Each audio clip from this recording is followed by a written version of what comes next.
ikiwa kuna kuku leo yuko hapa, ngamchukua ile kuku moja amachulia akanyongwa, akatengezwa na Ingereza, akawekwa viungo nini, akatengezwa kwa meza, na mwingine amechinjwa kisheria, akatengezwa akawekwa viungo pia vile, akatengezwa akawekewa juu ya meza, huyu anyongwa, huyu ambaye nini amechinjwa. Utajua the difference unless umeona.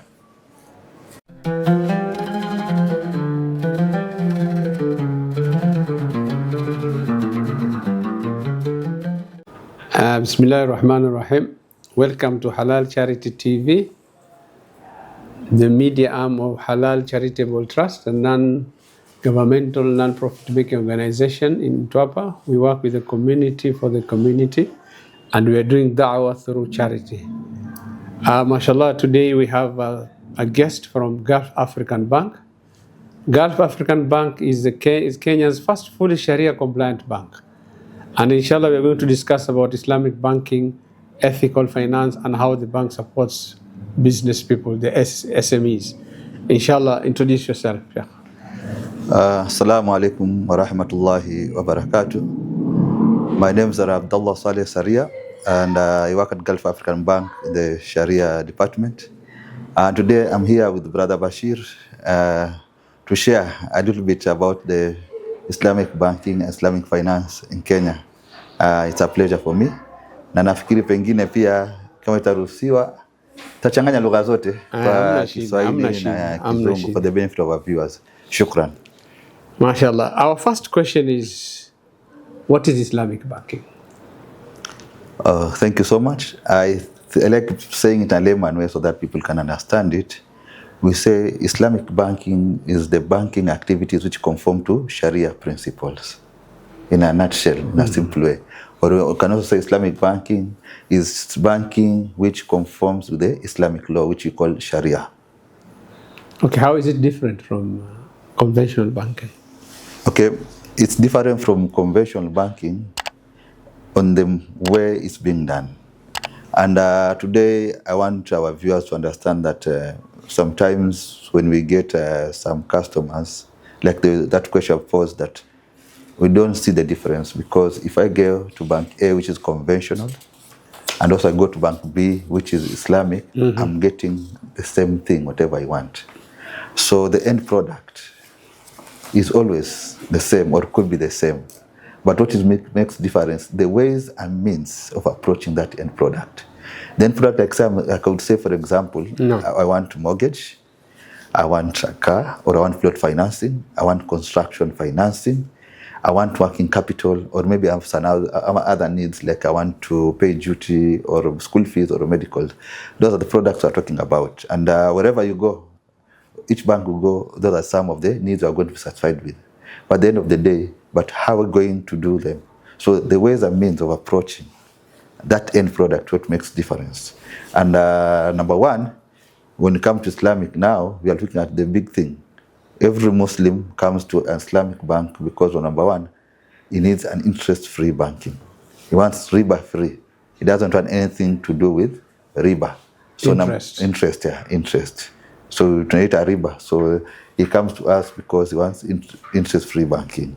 And normally nowadays, to make it easier for people to understand, interest comes from the money, the loan we give out, or debt. Any gain, any stipulated gain on a loan or debt is what we call interest. And more so nowadays comes on the money, because under Islamic finance, money is never viewed as a commodity under Islamic bank and Sharia. Money is just a value, a measure of exchange. You can use for exchange of goods and services, but you cannot say money is a commodity, unlike others in the convention they say it. What I'm trying to say here is that we cannot use money to get another money without an effort somewhere. Haiwezi, ni haram. Something must have happened. Lazima kuna kitu kimetokea. For example, today, Brother Bashir, I give you 1,000 or 1 million, and then I tell you, if you return to me within 6 months, make sure you return to me 1.2 million. We must ask ourselves, this 200,000, where is it coming from? What has happened for it to be gotten that 200,000? So that's the difference. We are saying there should be an effort for it to be gotten that 200,000 extra. Kwa hivyo Islamically haturuhusiwi kulipa pesa kwa pesa. Pesa kwa pesa hairuhusiwi. Lakini pesa kwa kitu kingine inaruhusiwa. Lazima kuna bidhaa ambayo tunasema there must be a commodity plus money, we say transaction has taken place, or a service. Because only through when there's a commodity, for example, if I sell it to you and then I can gain something, or if I lease it to you I can gain something like that. Okay, sasa wewe umeangalia upande mmoja, upande wa loans. Je, upande wa bank kulipa interest kama mtu ameleta pesa zake ameweka, you don't pay anything there? No, we don't pay interest at all. And no, you don't pay anything, yani. We don't pay anything. Hakuna kitu kidogo mnaongeza? Hatuongezi. Na tukiongeza itakuwa ni haramu. And I think that's a good point you have brought in, because we have customers who come, they're asking for fixed deposits, and I think where you are coming from. And they want to find out how your fixed deposits halal or Sharia compliant.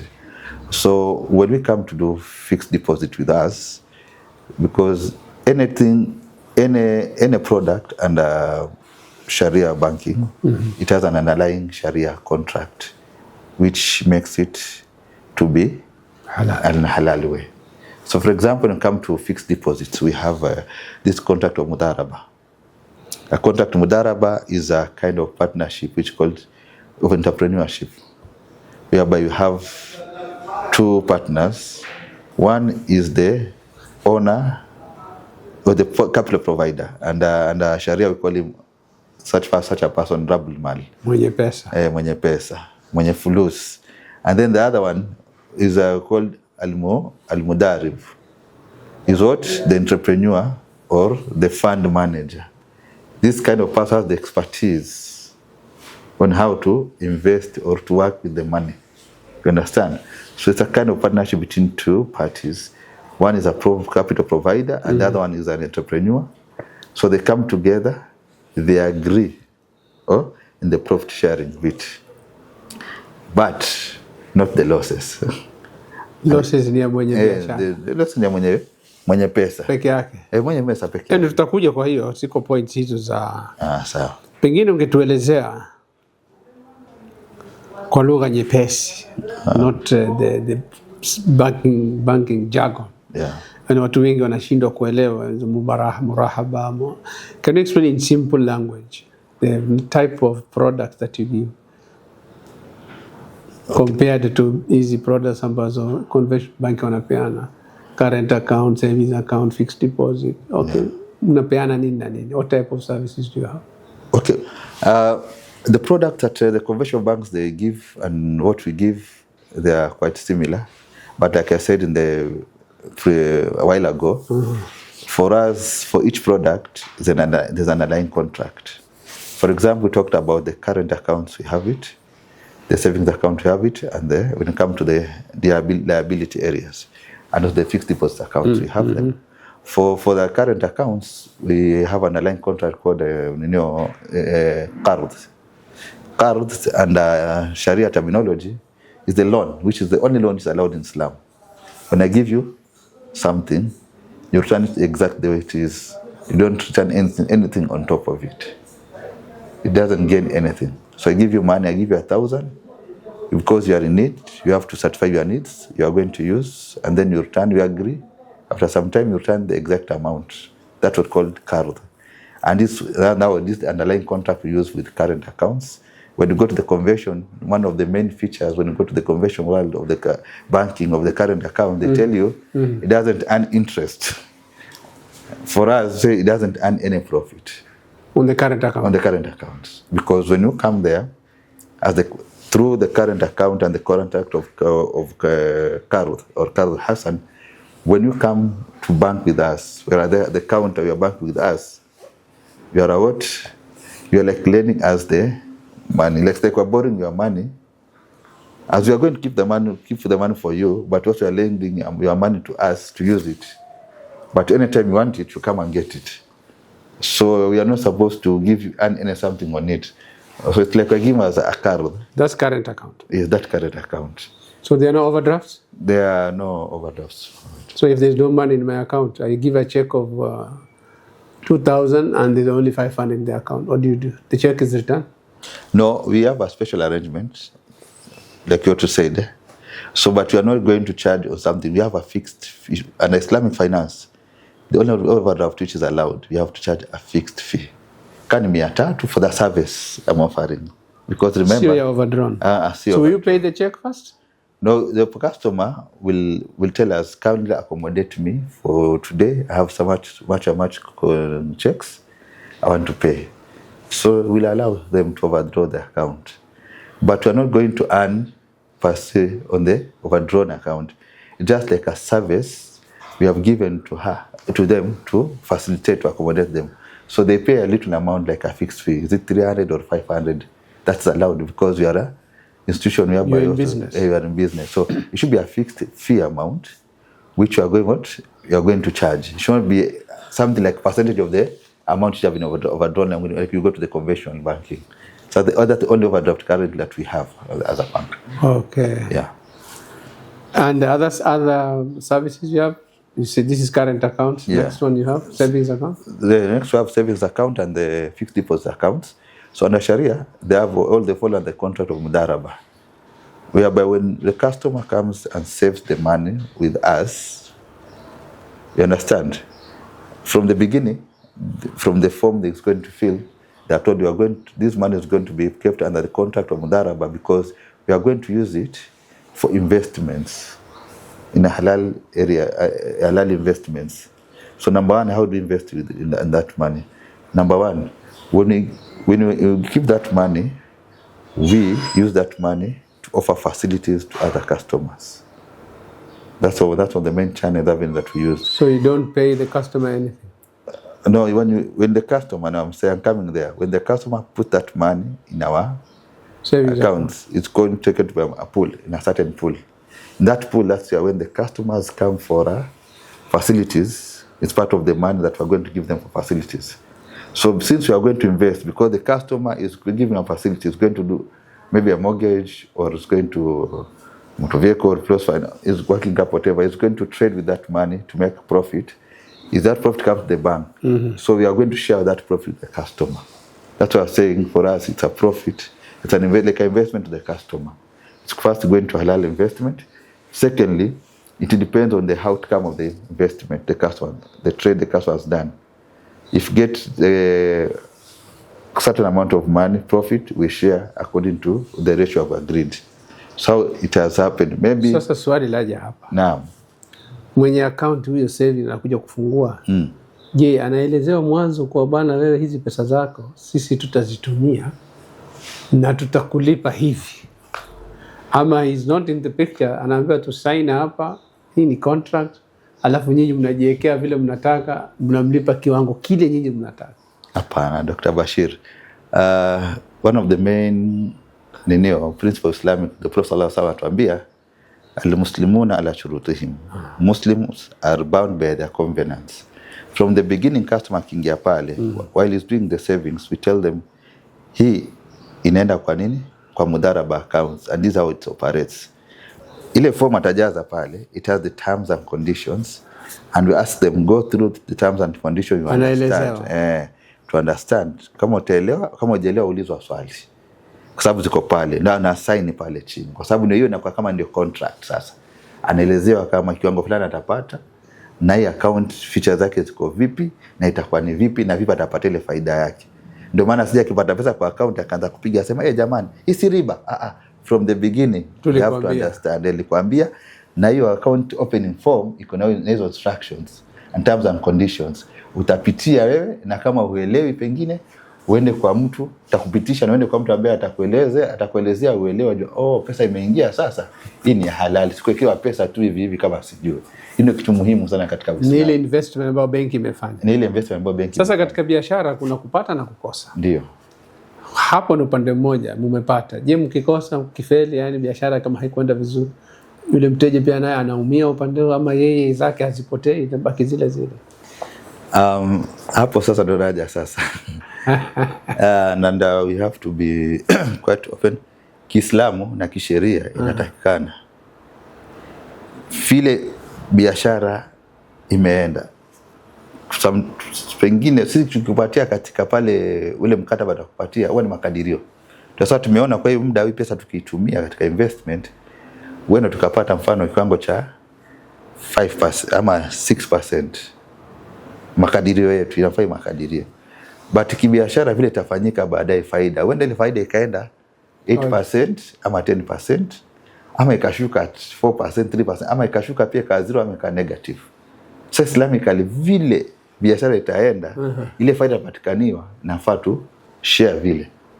Ushaelewa? Faida na hasara. Faida na hasara ndio nasema hivyo. Mfano kama ameweka 1,000,000 tukati tunatarajia labda tumwambia tutakadiria utapata kama 6% profit. Kwa imeenda akapata ikakuja negative 2. Apata akapata ile kwa account apata imeshuka labda kama ampata 900,000 mengine na 90 na 99 ama 95 kisheria afaa kwa hivyo. Lakini sasa kisheria zetu za Kenya hapo ndo kwa sababu haijakuwa incorporated fully the legal framework ya Islamic banking. Hapo naambiwa we have to guarantee the customers funds, at least the basic ile pesa yake haitapotea. Na hapo ndio pekee yake our sharia boards all over across our banks wanipatia hiyo liwe ya kwamba until, because we as a nation were supposed to enact that legal framework ya kwamba iwe kabisa effected ya kwamba kasa anajua nikiweka pesa yangu pengine pengine wenda kapungua ama ikatengeza faida ya juu vile, na kwa sababu ndio hivyo kibiashara hizo utafanya biashara utapata hasara ama utafanya nini utapata faida. Sasa bado kidogo hapo our legal framework bado iko weak hapo, lazima ifanye nini ipigwe nini msasa hapo. Na nafikiri tumekuwa na warsha nyingi, there are people mpaka nasikia kuna bill kwa parliament, people are working on it that we have this full legal framework kama hizo vidogo vidogo wewe incorporated. Lakini for now hatutakwambia kama tutakupunguzia, but at least upate ile pesa yako. Naam. Product gani nyingine pengine tungeendelea? Tushataja current account, tushataja savings and fixed deposit nyingine. Sasa hizo ambazo tumetaja katika kilugha ya kininio financial language ama ya account tunaita kama ya kibenki tunazita liability products hizi za accounts kuja ambazo of current savings and fixed. Mali customer anakuja anaweka pesa zake na sisi. Sasa tukitoka hapo sasa tunakuja kwa facilities ambazo sana sana tukienda kwa upande wetu wenzetu Gozo Convention wanazita loan. Sasa tupiani loan kama Islamic banks. We offer facilities. Ushaelewa? Jina lingine. Tunasema tunawapa facilities, tutapatiani mkopo yani. Tunapiana nini? Sijui kwa lugha ya Kiswahili mwenyewe Mswahili lakini anachanganya facility nasema ni vipi yani? Kwa sababu tukupatie pesa. Unajua mkisema mkopo ninakuja na kupatia pesa. Ukatumie ama kanunue kitu alafu mimi nitakucharge interest on the money you've given us. But kwetu kingine inakuwa ni kinjia nyingine. Ndio tuaja hapo sasa.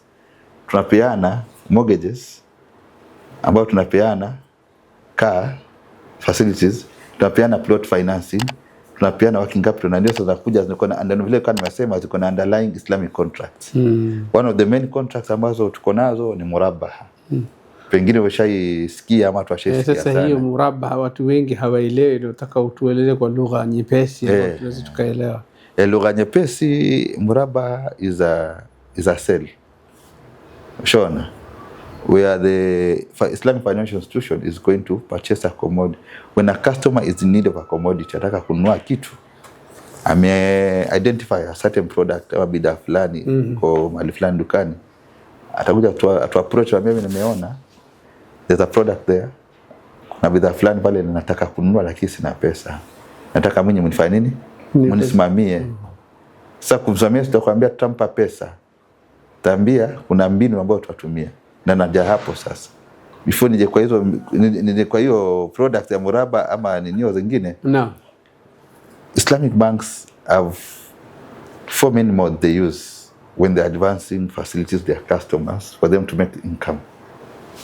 Number 1 is the trade mode. Biashara tunanunua na kuuza tupate faida. Number 2 neta partnership. We come together, we partner with the customer. Zote hizo ni mura? Hizo ni mods. Hajafika kwa nasema before nije kwa the underlying contracts, lazima tuwaislamu wajue kwamba we have many mods, mbinu ambazo zinatumika. Kabla tujafika kwa hizi contract, mikataba inatumika ni ipi? Kuna mbinu ambazo zinatumika. Kuna 4. Ya kwanza ni hiyo biashara. Trade mode ambao trade, you know what happens in trade. There's buying and selling at a profit. No. Where the bank will purchase an item and then sell to a customer at a margin. And then kuna partnership. We can partner with a customer who wants to purchase an item. We call that item together, but gradually Mushirika. Ushirika. Alafu kidogo yeye anatunua ile share yetu anainunua mpaka anabakia ndani kwa mmiliki peke yake by the end of the day. And then ya tatu ni lease. Leasing. Tutataja kwa Kiswahili. Ijara? Ijara ni kwa lugha ya Kiarabu Kiswahili, lakini kwa Kiswahili tuitaje? Niyo ijara. Sawa basi. Mwenye Mswahili lakini pia anakuja na Nairobi watu wa bara wamenyaathiri basi. Sasa potea. So the third one is leasing, of course, whereby the bank ama kukodisha. Kukodisha, asante. So the bank will will lease. When the customer wants an item, the bank will purchase it, lease it to the customer. We agree for a certain duration. So after a certain duration, itakuwa yashakidhi mahitaji yake. So the bank can decide to give the customer ama to sell at a small to the customer ama it can revert back to the bank kulingana na ile makubaliano, lakini most is a commercial lease. Lazima at the end of the time it end up with the customer. And the last one is inaitwa wakala, inaitwa agency. Agency where the bank comes anakuwa wakala. Sasa kuna service ambazo umezitaja, mfano una pesa yako kwa hii benki yetu, wataka ifike Turkana kwa bank B, kwa banki nyingine bank B Turkana kwa mtu fulani, nasema kuna 20,500,000 mpeleke mtumie mtu fulani uko Turkana kwa bank B imfikie. Sasa tumekuwa kama wakala wako, you become your agent. Tunatupatia instructions, we act on your behalf. Pengine watakuna bidhaa nje, unasema sasa tumeni pesa China, kuna mali yangu nataka kulipia mali. Sasa kuna mfumo mili za kutumia open account ambao tunaita Swift ama tunaweza kutumia kama letter of credit. So we become also an agent for you kufanya kazi zako. Ama sometimes umekuja umetokea tunasema kuna vitu ambavyo vya thamani haviwezi kaa nyumbani kama dhahabu, safe deposit for services. Tunakuwekea for safety. You have to pay us a fee for that. So that's the way, one way of Islamic banks, they deal with their customers when you want to making money. So nasema sasa tukija sasa katika hizo mbinu ambazo hizo mode ambazo ni mbinu, kuna underlying contracts. Tukiona kama trade mode, one of the main contract ambazo zinatumiwa na Islamic banks ni murabaha. Iko na trade mode. So what happens na murabaha? The bank purchases an item which the customer wants. And kwanza inamiliki, it possesses and owns that item. So they sell. And then they sell to a customer at a markup. Tunasema tumenunua hii bidhaa, tumenunua hii gari milioni 2, tunakuzia wewe milioni 2,500,000. 500,000 ndio faida yetu, milioni 2 ndio ile pesa tumenunua, ndio ile dhama. Sasa kabla hujafika mbali, nina maswali hapa. Naam. Hapo customer ni lazima atoe kitu, contribute kitu, ama benki inatumia pesa zake kununua hicho kitu ambacho customer anataka? Mfano hilo gari, benki inanunua kwa pesa zake, customer hatoi hata nduru. It's 100% financing. Customer hatoi shilingi.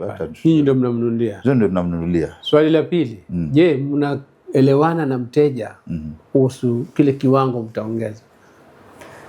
Sasa kuna mazungumzo, maelewano. Ndio nikisema murabaha it's a sell. It's not like an ordinary sell. Sell ya kisharia nasema kwamba number 1, there are 2 inherent features ambazo ziko hapo ndani. Number 1, you have to disclose the cost of the commodity ile ambayo umenka. And then number 2, now they disclose your markup. Hiyo ni kitu muhimu sana katika murabaha. What of the period of payment? The period of payment vile utakuwa mmekubaliana depending on the product. Shall inaweza kuwa ni 12 months, 24 months, 36 months, 5 years depending on the products. Kwa hiyo swali langu laja hapa mara nyingi. No. Hata wenzako waliotangulia hapa nilikuwa nauliza hiyo swali. Banks zote mara nyingi huwa mteja hana sauti. Madama amekuja ana shida, anataka kitu fulani, benki ndio ina control. Sasa Kiislamu, mbali na interest ambayo tumeiondoa, je, customer ako na sauti ya kusema bwana, mimi hii faida naona mmenichaji nyinyi iko juu, mwanzo mkaipunguza, ama huu muda umenipatia kulipa ni mfupi, niongezeni kidogo? Is there a way of negotiations yani? Yeah, I think sometimes our customers, maybe they don't know their rights. Ama sometimes ukija you're excited because you are in need of something and you don't ask much questions. Wasign tu. Na hapo ndo makosa hutokea. Na kama leo umenileta hapa katika kuelimishana, customers wakawa wanasikia. Ukija kwa bank, nakumbuka ile hadithi imetumia kwamba Rasulullah sallallahu alaihi wasallam al-muslimuna ala shurutihim. Muslims are bound by covenants, by their covenants. Saka nakuletea karatasi, furushi la makaratasi kama hili. Nikakwambia sign. Ushaelewa? Hiyo ndio contract vile ya same. Lakini sasa una haki wewe ya kuuliza. Na haki benki pia sisi tumetrain our people, wametrainiwa especially business people wameelimishwa kwamba when you're going to visit a customer, you also excited kwa sababu umepata customer, usikimbie kumwambia sign, muelezee vipengeo vile vyatakana katika hii mkataba, ratiba vile ilivyo, unamuelezea. Sasa kama na pengine anasema pengine hii faida iko juu, pale mwanzo ana negotiate. Manipatia hivi basi mnipunguzie paka hapa. Hayo yafanyika Sheikh? Yafanyika, ndio nasema. Ama yako kwenye vitabu? Yafanyika na ni haki ya customer pia yeye kunegotiate. Wako ana negotiate. Makosa saa nyingine customers wao huja labda pengine uko na haraka ama uko excited, akimbia kisaini kafa baadaye akija kwamba Sheikh ulisema hamkuniambia mimi. Nyinyi mabaya sana. Uniambia tu sign. Sasa Sheikh nitakupatia karatasi usaini. Wewe hata kabla hujana kisheria. Hizi hapa tu karatasi usaini, wewe hujui lolote. Usaini tu hivi. Lakini pande wote pia kwa benki tuambia our people ya kwamba make the customer know what is signing against. Vipengeo maalum vile ambavyo viko mule ndani ndio akubali pale. Ndio kesho akija akisema Sheikh mbona mnifanyia, kwambia Sheikh siku ile uliuliza ngakwambia ba. Siku ile uliuliza ngakwambia ta. Uliuliza ngakwambia ja. Sasa tukakubaliana ndio kasaini pale. Asiweke msingi muhuri katika ile karatasi, katika ile letter of offer and the documents kama hajakubali. Wengine wako some other they do their duty. Sheikh lafanyika hilo. Lafanyika. Maana banks nyingi kwanza yale maandishi ni madogo. Is it they say the details, the devil is in the details. One of the main principles of Islamic finance is avoidance of gharar, uncertainty. Does it happen? Ushaelewa? So for us, to avoid gharar, to avoid uncertainty and excessive risk, lazima wa documentation with transparent, contacts with transparent. Ndio maana tukuja kuelimishana. Tunasema customer pengine hata kama hujui kusoma, ile document umpewa, peleka kwa lawyer yako ama kwa mtu ambaye hajui kusoma. Because normally if they don't know, they have a maximum of around 30 days kukanele kwa document ile mkataba kabla ya kusign. Apitie, aridhike, aje kwako Sheikh, hebu ipitilie uniangalie. Wengine wanafanya hivyo kwa maswali ya piga, sana ya kisheria. Umesema hapo kuna kipengele fulani nataka nielewe, hiki vipi? Nini itafanyika? Kutenda vipi? Au tumuelezea, sasa kama siwezi Sheikh, lakini ndio kwa hivyo kisheria pa hivyo. Sasa mwenyewe akitia muhuri pale, akitia signature pale, ashajifunga, ashajua, ameridhia, ashaelewa. Hata kuja baadaye ageuka sasa mimi sikuambiwa, sikujua. Lakini pia unasema vile ni jukumu letu sisi kama benki vile unasema. Na watu tunahamasisha na tunasii watu wetu wa biashara waambie kwanza, ukiwa na customer muelezee. Na kama pia hajaelewa ambia ajisomee ama akatafute zaidi aelewe. Ndio kwa na ile utasikia raha pia, kesho utarudi tena utasema wale wakini waaminifu atakwambia kila kitu wazi. Hata si peke yenu, benki zote taikana hivyo. Maana benki zote kwa sababu ni amana, amana katika nini wakidini. Sasa tuje bahati mbaya mteja ameshindwa kulipa, defaulters. What do you do with them? Kwa sababu moja ama nyingine, gari amelipata mashallah, meagana miaka 4. Akimaliza mwaka wa pili kidogo matatizo yameingia, hawezi tena kulipa. Benki inamsaidia vipi yule customer? Kwa sababu Islamically ni lazima nyinyi kama benki ambao ndio wenye misuli mumprotect yule. What do you do? Swali zuri hilo. na nalipenda sana kila mahali nikienda walikosa. Daulizwa. When we talk about defaulters, we have two types of defaulters. We have proscanators. Proscanators na the real defaulters. Proscanators yule ambaye yeye ana uwezo wa kulipa lakini basi tu hajisikii, na hapo ndo tuarudi hapo tuangushana kama Waislamu. Utapata baadhi yetu wako na accounts in other bank to conventional because best reason known to them, na kuna benki ya Kiislamu sana. Unaona hapo kwa Uislamu utakuwa ile inaonyesha kwamba kwa Uislamu tunapenda sana vitu za fisabilillah, yani kwa Uislamu pesa zetu. Sasa mtu anajua hajibiki, doesn't meet his obligations ya kwamba every month supposed to pay.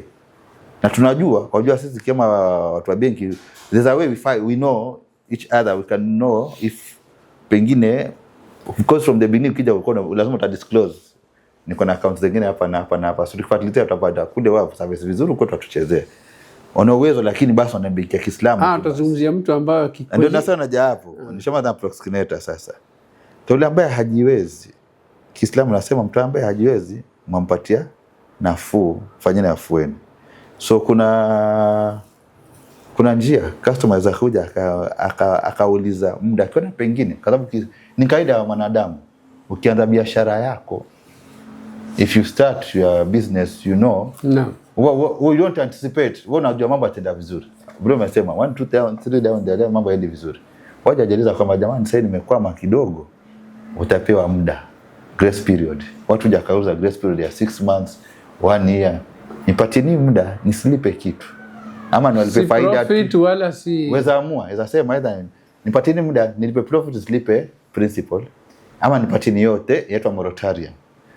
Miezi 6 nijipange vizuri, alafu nikirudi ndada kwenda vizuri nilipe. Ama mwingine ajase hiyo sala ni moja hapo inaitwa moratorium. Nyingine kuja akasema nilikuwa nikilipa mfano kila mwisho wa mwezi nalipa 100,000. Lakini kwa biashara yangu vile ilivyo sahihi, uwezo wangu zakalipa tu 70,000 au 60,000. Naomba fanya nini? Mniongezee muda wa kulipa. Sasa baada ya kuwa uchukue miaka 5 tutakuongezea ulipe kwa miaka 7 ili afueni kwako. So kuna njia ambazo one of the tunaweza ku accommodate. Either tukupatie moratorium maybe 6 or 12 months wewe kujipanga vizuri. Alafu secondly tunaweza kuongezea muda depending na ile contract ya Kiislamu ambayo tuko nayo. Tuwakuongezea muda ili upate kwa accommodate. Sasa muda huu ambao mnaongezea watu, naam, at the end of the day si yule customer atalipa zaidi ya tegemea saki ya Kiislamu na maagano ya Kiislamu. Ikiwa ilikuwa nilipe 2,205,000, naam, haifai tuongeze hata shilingi ile according to the original contract. Sasa tumeongeza muda. What happens? Maybe I'll correct you a little bit there, Sheikh. Ukija kwa Islamic finance, the contract determines. I mean the trade contract. So the contract determines. For example, we talk about the trade contract ambayo murabaha, it's fixed. So you cannot increase. Umeelewa? Nikija mfano kama tumeamua by the end of the tenure utakuwa umelipa 1.5 million, unajua nitalipa hii. Sasa kama umelemewa, sisi tuna haki kukuongezea muda lakini tusiongeze kitu on top of it. Ndio maana nasema tegemea na contract. Ikija kwa trade mode ambayo tutumia murabaha, hiyo ni fixed. Sasa tuwezi kuongeza kitu, tuweza kuongeza ile muda tu. Ushaelewa? Bila kulipa kitu. Lakini ikija kwa another contract kama ya partnership ama ijara, ushaelewa? Hiyo nao uweza kuongeza muda na nini? Na ile faida. Lakini customer lazima atakuwa anajua. Kila lazima customer ajue. Mwanzo kwa pale mwanzo akisaelewa karatasi ya kwamba mfano hii imefanyika, utaongezwa faida, itaongezeka kwa kivipi na kwa kiwango gani ama kivipi. Ushaelewa? Isio kuna any gray area. Kila chochote cha from the beginning of signing that contract. Hapo ndio watu tunakosea sana. Kwa sababu tuna haraka, lakini umesema we don't anticipate maybe in future things might go left. Umeelewa? So when zikitokea sasa ndio waje kibiambia sasa jamani ndio kamba sasa hii inabidi uliongezeke. Salala nyinyi hata mkunyambia mko kama wale mko kama wale. Lakini ambia shekhe, sile ni tulikupatia ulisaini hapa, mbona kata saini mkunyambia?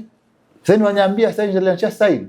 So today I'm insisting ya kwamba as Muslims ukipewa jua unasaini mkataba uko vipi, so yategemea if it's a fixed contract tuongeza ule muda vile vile, itaongeza tu muda tutakuchaji zaidi, but kama kuna hizo zingine za partnership na lease ni rental, so the bank is allowed, it is flexible to vary the rate either downward or upward.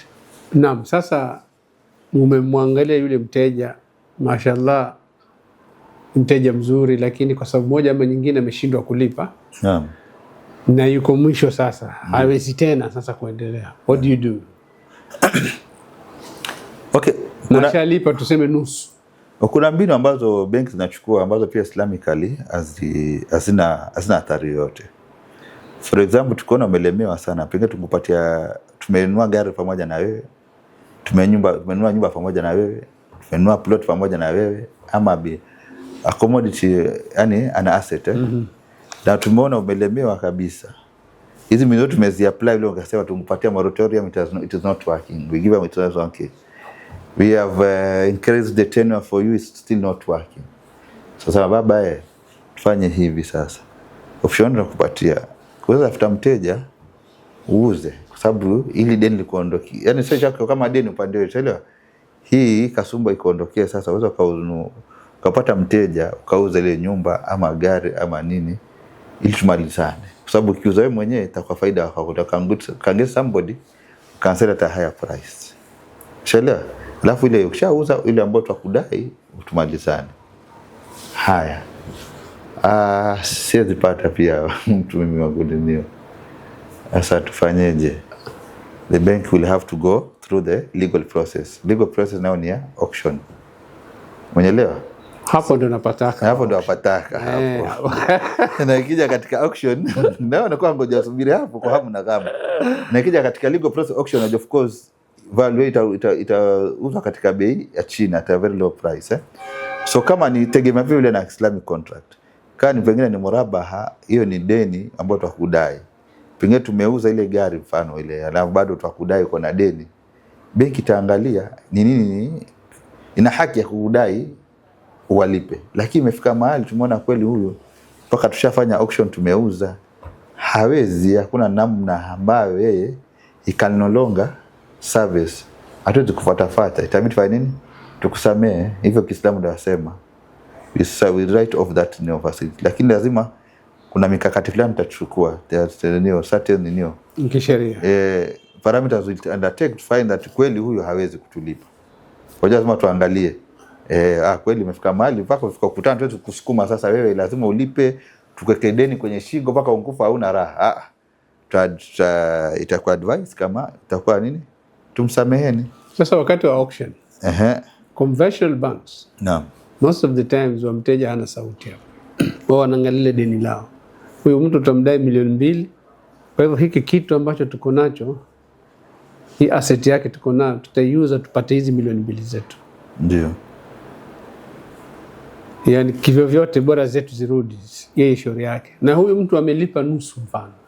Je, Islamic banking inamwangalia huyu mteja ili mkifanya auction at least mtafute value ya kile kitu ambacho na yeye anaweza bakiwa na chochote pale, na huku nyinyi mshachukua deni lenu. Ama mnaangalia tu interest yenu nyinyi bana, tutafute pesa fulani tu ambao anadai.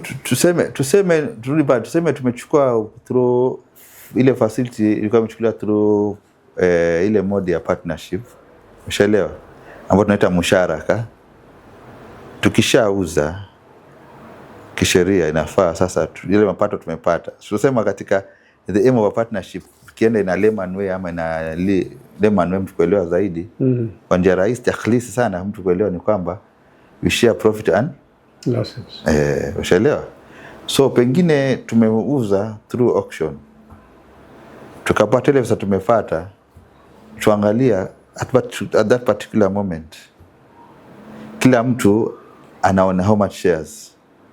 For example, they are labda got 60%, the bank is at 30%. Ushaelewa? tutagawa ile ninio ile loss ile loss pale kivile. Ndio asienda kigurika ya kwamba hawa kwa wenyewe mtaangalia lile deni lenu tu, kwa sababu conventional banks most of the time they look at ile pesa yetu lazima irudi. Sasa tunakwambia sisi tungesema sisi lazima kuna ile the aim of Mushar partnership kama pia we can share the risk with the customer. One of the main principles of Islamic finance is risk sharing, ya kwamba tufanye biashara, mtu anaelewa kwamba kuna risk fulani inaweza tokea anytime, inaweza kuwa ni loss. So ikitokea hiyo pia lazima some instances we share with the customers. That we also look at that. Okay. But of course pia naangaliwa customer, hoja wengine inakuwa negligence yako Bashir. Tuangalia all the parameters, lazima tuwe wazi, tuwe kweli. Watu wengine nafikiri ni rahisi tu, nasikia shekhe akisema bana in case kumetokea hiyo mashare loss nini, lazima tuangalie hii negligence yako ama imetokea tu. Ushaelewa? Kinatokea tu utatathmini. Unajua vile watu wanavyofikiria, the perception people have about banks in general, and Islamic banks are first their banks. Fikra ni kuwa hao mabwana nikichukua mkopo kwao, kwanza wataangalia interest yao. Kama nikuuza watauza wapate kile chao, hata kama value ya kile kitu kitakuwa zaidi ya ile deni lao. Sasa Islamically you have to protect this client.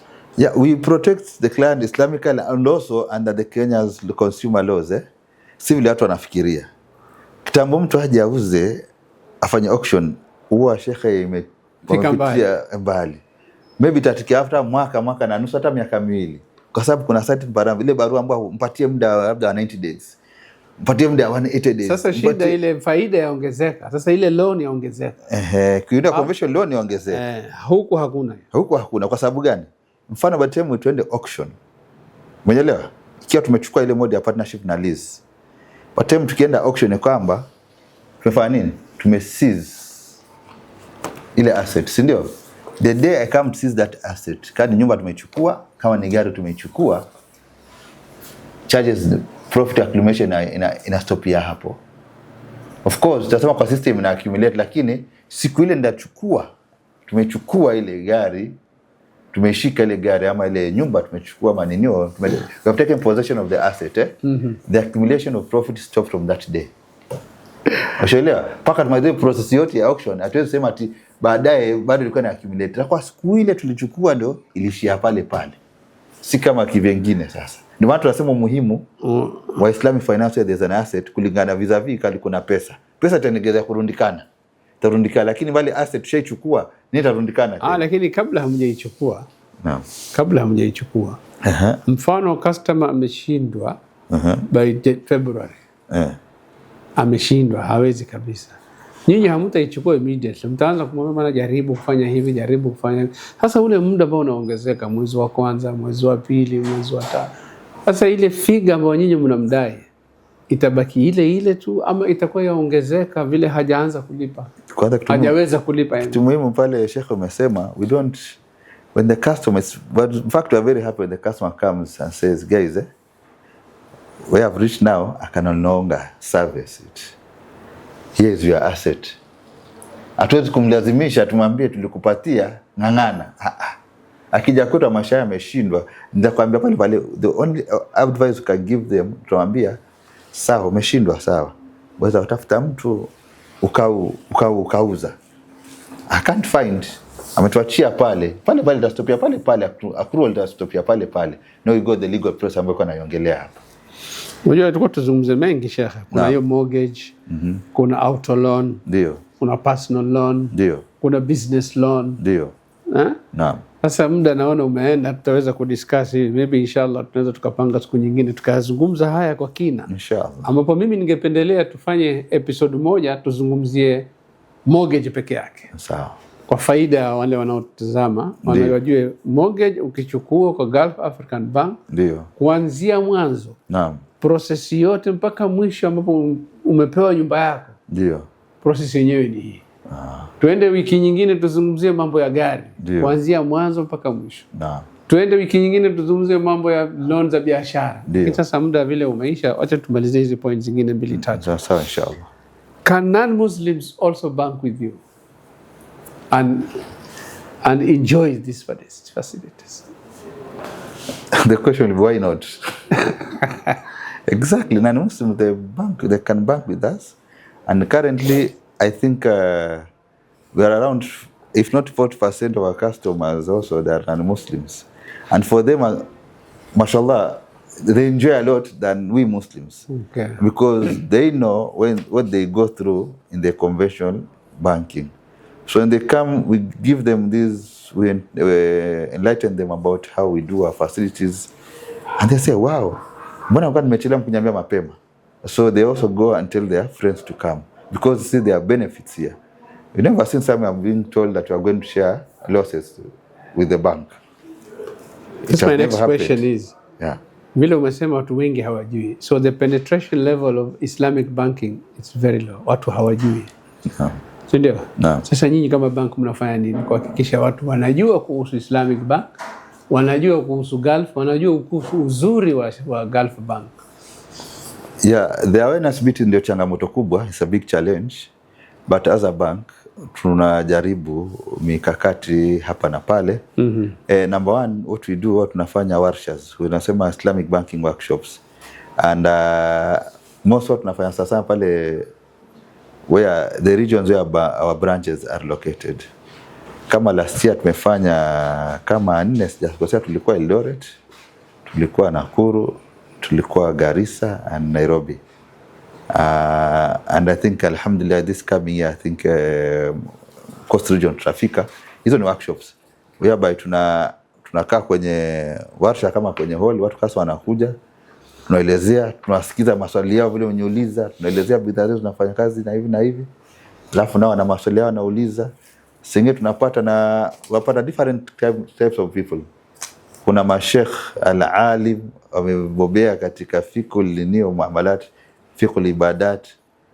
Kuna professionals, kuna Waislamu ambao wenyewe wataka kujua tu, wao ni Muslims ambao watakupata faida. So watu wanakuja, tunaelimisha. Secondly, watu tunafanya something called clinics. Hizi clinics sasa tunafanya kwa branches zetu. Mfano tunaambia leo hamtoki nje nyinyi yani. Sasa tunasema maogopa nini? Sisi tuogopa. Tunasema mfano tunasema clinics, si tuko pale kwa banki. Watu wa sheria na watu wanini njooni hapa. Mtu atakayekuja pale kama amekuja ku benki au fanya nini atapata kuelezewa. Tunafanya pia activation. Nasema leo twende mahali fulani. Sasa leo vile tuambie unipatie changamoto. Twendeni mtu hapa leo, tuweke activation. Gulf African Bank ndio sisi. Hizi ndio products zetu. Baada kwa products zetu ndio hizi tumesasa ni watu wa sheria. Uliza swali kama taka current account, how does it function? Takuelezea. Wataka mortgage vile sema takuelezea. So I might say bado hajakuwa vile sana. Also pia tunaungana sengine na other stakeholders because sometimes it's very costly. So nafikiri haijafika kwa region like sasa zinakuwa Nairobi. We have the conferences where we have the stakeholders from Islamic finance. From also tunaungana pamoja. Unajua Sheikh, pesa iko mashinani. Pesa iko mashinani. Sasa ma conference, maofisi makubwa, mahoteli makubwa, gharama kubwa huku mashinani ndio watu hawajui. Kama haya mazuri umeyazungumzia sasa kuhusu Gulf, wengi hawajui. Na pia sasa kama kao alhamdulillah tunakuja nayo mikakati ya mashinani sasa. Tukitafute shekhe kama wewe unajua kuna watu hapa. Kwa sababu ukija hapa mkono wake utatuambia, unajua zaidi mtaa utatuambia na ndugu zetu hapa hivi na hivi, tuje tukae tuongee, tuwasikize, tuelezee. Ndio mkwe pia ambassadors. Do you have agent banking? Agent banking tulikuwa nayo and kidogo hapo nimenipiga chenga.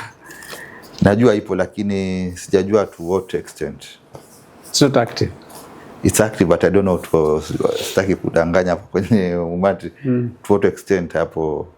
Unajua sasa unajaliwa uweze jua kila kitu kinaendelea lakini I know it is there but to what extent. Unajua njia moja ya kufanya watu waelewe kuhusu huduma zenu ni kutumia agent banking. Mashinani unachagua ma-agent where people do deposit, can do withdrawals for mabango yale. It helps in creating the awareness that kuna benki fulani hapa. Lakini pia sisi mambo yamekuja digital Yeah. We have our digital channels which are very active by the way. Even kama uko Turkana, uko Wajia, you can just do your banking through the digital channel. I'm coming to that. how does the bank support small and medium enterprises?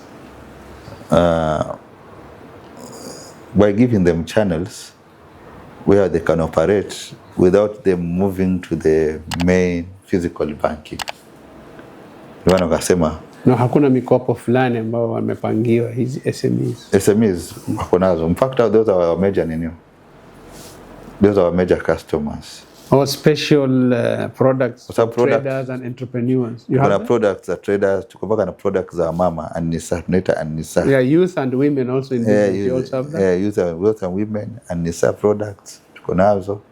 Watu ambao wanaanza kujimudu saa hii. Sasa unajua lakini changamoto ya Japani ya kwamba kama ndo naanza huwa kuna changamoto nyingi. Sasa benki hizi kuja ikakupatia tu hivi lazima utaambia leta hata kama Bashiri ndio akudhamini ama nani. Sasa watu wengi hawapendi hizo. Unaona? Wana mbona hata kunisaidia. Kwa hivyo hamuna unsecured loans? Tuko nazo unsecured loans. You have business or personal? You have personal na business. That's good news. Watu wengi hawajui hiyo. Nafikiri pengine ukiniita hiyo awamu nyingine nitakuja na mwenzangu wa upande wa biashara.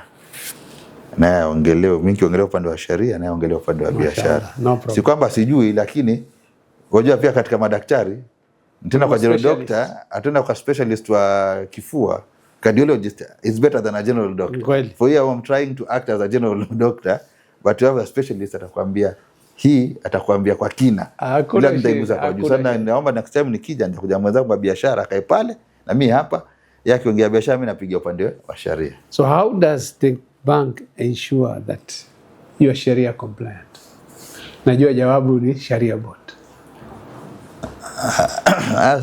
Si Sharia board too, but being Sharia compliant. Who ensures that you are compliant kisheria, yani msitoke kwenye we have a supervisory board, Sharia Supervisory Board, SSB, which is consists of eminent Muslim scholars who are well versed in fiqh al-muamalat or Islamic commercial law. That the ones who guide us, supervise us on the direction to take as far as Islamic Sharia matter is concerned, in terms of products, in terms of processes, and in terms of internal arrangements, and also handling queries. All those guidance also give us fatwas on the ways. Some things which there are emerging issues nowadays, and I find them they are here with us. So such emerging issues, they go and give us the fatwas. The Sharia board. The Sharia board. How independent are they? They are very independent. Sasa wanaweza overrule. Do they report to the board? They don't report. They report to their shareholders, but they work along with the board. Sasa their decision is final. Hata kama linaleta pesa. Hata kama linaleta pesa, it's final. Hata kama benki hajakubaliana nayo, it has to follow it. Kwa sababu ni sharia. Sababu ni sharia. Na tunaipeleka hii benki kwa maadili ya kisheria. Kwa maadili ya kisheria. Sheikh, tukiendelea hapa, what are main or common misconceptions about Islamic banking that wewe Sheikh ushaisikia? And what are you doing about it? Kwanza vile umesema ulikuwa umeliuza vizuri, Islamic banking only for Muslims. I think tumedemystify hiyo kwamba it's for everybody. Ni mfumo tu ndio ya Kiislamu, lakini mtu yote anaweza. Utapata misconception nyingine tunaambiwa bana Islamic banks mko very expensive. Nafikiri ushasikia watu yo Kasumba watu complain sana. No, nakwambia hakuna tofauti. Nilikuwa najafu hapo. Atakwambia mko very expensive. Ambao sisi si kweli. We are not expensive. Ni kwamba tu mtu akija ataangaliwa is credit worthiness. Wewe uko vipi na risk yako, risk in that essence, but we are like we follow the common market trend. And then nyingine nitakwambia nyinyi another misconception which needs to be demystified. We are saying we don't see the difference. Shelewa nyinyi tu kule hii ile ni riba mnaita huko profit, mnaita huko ni faida. Is that interest you call it what? Ile profit ni ile tu. That's a major misconception. That's a major misconception. Ndio maana kwa pale nilipoanza mimi nikasema when you want to make them want in a layman, because we'll go without going deeper, you want to understand Islamic banking. Nasema the product will be the same, whether conventional or Islamic, but the ways and means of approaching at the end product ndio fanya nini makes difference. Nikueleze mfano mmoja. No. Ikiwa kuna kuku leo yuko hapa, ngamchukua ile kuku mmoja anachukuliwa akanyongwa, akatengezwa na Ingereza, akawekwa viungo nini, akatengezwa kwa meza, na mwingine amechinjwa kisheria, akatengezwa akawekwa viungo pia vile, akatengezwa akawekewa juu ya meza, huyu anyongwa, huyu afanya nini, amechinjwa. Utajua the difference unless umeona. So there's thin line there. Ndio maana Mwenyezi Mungu katika Qur'an kwa uzima akasema katika ile aya ndefu ya riba sura al-Baqara, wanasemaje wale ambao wanakula riba, wasemaje innamal bai'u mithlu riba. Wanasema hii biashara ni kama riba tu. Wa halallahu bai'a wa harrama riba. Ni ile Mwenyezi Mungu Allah amefanya nini? Amehalalisha biashara, akaramisha nini riba. Kwa sababu ni mbinu gani tumetumia? Kiislamu mfano ananiambia watu, wewe Kiislamu, Islam is a way of life. Lazima tukubaliane za religion, si ndio?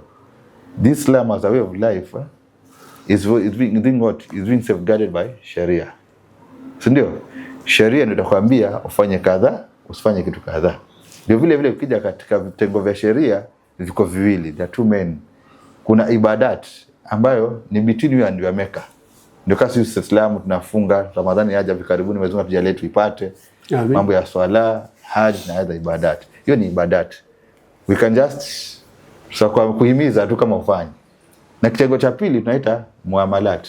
Muamalat is man to man relationship. How you relate with other human beings plus the environment and the other creatures. Ambayo hiyo vitengo nayo kuna katika vitengo Kiislamu kuna vitengo vitatu hapo ndani. Darasa kamili shekhi. Asi darasa moja tu. Political as a Muslim, my way of life. There's a way I'm supposed to conduct myself politically, socially. How am I to conduct myself in a social way? How do we do our marriages? Sindio? How you eat, how you speak, how you dress. Wana mimi tumevaa hivi yapendeza. Ukivaa hivyo ni Muislamu, ataka sana Uislamu lakini Muislamu. Our beautiful ladies wakionekana pale amevaa buibui vizuri, amejifaa.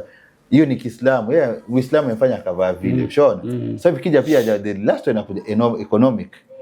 How do we conduct ourselves economically? Ndio tukaja paka kwenye upande wa finance, paka upande wa banking sasa kipatikana hapo.